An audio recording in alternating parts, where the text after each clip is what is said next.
अस्सलाम वालेकुम मैम, क्या हाल है आपका? शुक्र अल्लाह का। मैम मुझे बड़ा अच्छा लगा है ये बेटा आपका। जी अच्छा, आप दोनों आए हैं यहाँ पर औरत मार्च में इनको सपोर्ट करने के लिए। मैम आप इस वाले से क्या कहेंगी? तो ये आप देखें उधर कैसा शोर पड़ रहा है मौलवियों का, ये तो पुलिस ने रोका हुआ है। जी, जी। तो अच्छी बात है ना, उनको तकलीफ हो रही है। जी मैम, असल में ना वो ये कह रहे हैं कि हम सुबह के टाइम देखते हैं कि औरतों का रश होता है, बसें भरी होती हैं, कॉलेज यूनिवर्सिटीज़ जा रही हैं वो, और बहुत सारे ऐसे ऑफिस हैं जहाँ पे 5-5 हज़ार लड़की काम करती है। शाहीन कॉम्प्लेक्स है वो वाने इकबाल है, यहाँ पर तकरीबन 2000 लड़की एक टाइम पे ब्रेक के लिए बाहर आती है। तो यहाँ हर किस्म की आज़ादी तो है, औरत को ये कौन सी आज़ादी मांग रहे हैं? ये बात ये कि जैसे प्रॉपर्टी में, घरेलू पैमाने पे भी और ऑफिसेज में भी उनकी तादाद कम है। हालांकि ख़वातीन बहुत मेहनती होती हैं और पढ़ी लिखी भी ज़्यादा होती हैं मर्दों की, लड़कों की निस्बत। अस्सलाम वालेकुम भाई, क्या नाम है आपका? मोहम्मद अली। मोहम्मद अली, आप कौन सी क्लास में हो? 4th semester. 4th सेमेस्टर में। तो मोहम्मद अली, आप मुझे ये बताएं, मैम आप मुझे ये बताएं कि अगर ये भाई अपनी गर्लफ्रेंड से बैठा हुआ है, डेट कर रहा है, तो आप इसको डांटेंगी या क्या कहेंगी? ये तो काफ़ी पर्सनल क्वेश्चन नहीं है। तो अगर कोई कर भी रहा है तो उसकी मर्जी ना, जो मर्जी करे।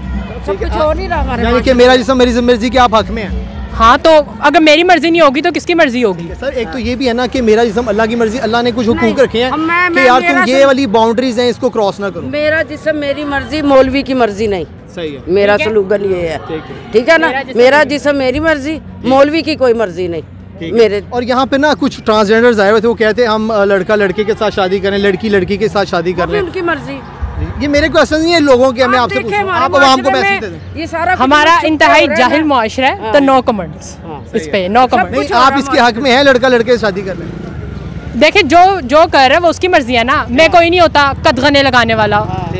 व्यूअर्स, मेरे साथ औरत मार्च में एक खातून यहाँ पर हमारी बहन बैठी हुई है। अस्सलाम वालेकुम। वालेकुम सलाम। मैम आप औरत मार्च में शामिल हैं, आप इस हवाले से क्या कहना चाहती हैं? अच्छा, मैं ना जो बढ़ती भी आप देखिए औरत के ऊपर तशद्दुद और जो सिंफी मसावात है उसके फ़रोग़ के लिए यहाँ पे आई हूँ। पाकिस्तान का कानून औरत और मर्द दोनों को एक जैसे मौके देता है, लेकिन जो माशरा है वो इन मौके को गलत टैगिंग करके तो रोकने की कोशिश कर रहा है। मेरा मतलब मेरी आइडियोलॉजी, मेरी बहुत सी चीज़ें इनके साथ जुड़ी हुई हैं, तो इसलिए मैं आज इस मार्च का हिस्सा हूँ।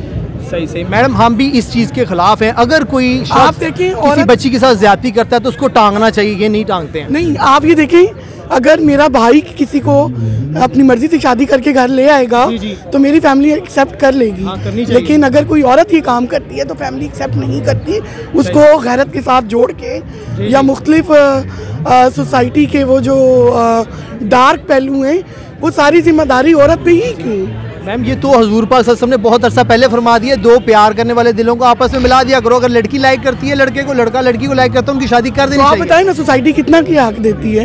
ये खाली ये मसला नहीं है, आप माशी मसला देखें, आप समाजी इंसाफ का मसला देखें, आप जॉब अपॉर्चुनिटीज़ देखें, आप तालीम का मसला देखें, आप जो इनहेरिटेंस लॉ है, लॉ तो सारे बने हुए हैं, लेकिन आप मुझे बताएं कि कितने लोगों को सज़ा होती है, कितने लोग जो हैं, कितनी ख़वातीन अपना हक ले सकती हैं, और जो ले लेती हैं माशरा उनको किस नज़र से देखता है? सवाल है वो बेसिक ह्यूमन राइट्स का है, सवाल है बेसिक इंसान होने का। जब तक औरत को इंसान नहीं समझा जाएगा ये सारे इल्तिजाज होंगे। मैम आपने बहुत अच्छी बात, एक अमल का रद्द अमल है, ये रद्द अमल भी सामने आएंगे। She is a very nice lady और मैं भी इनके साथ हूँ। ये जो उन्होंने बातें की हैं माशाल्लाह बहुत अच्छी बातें की। थैंक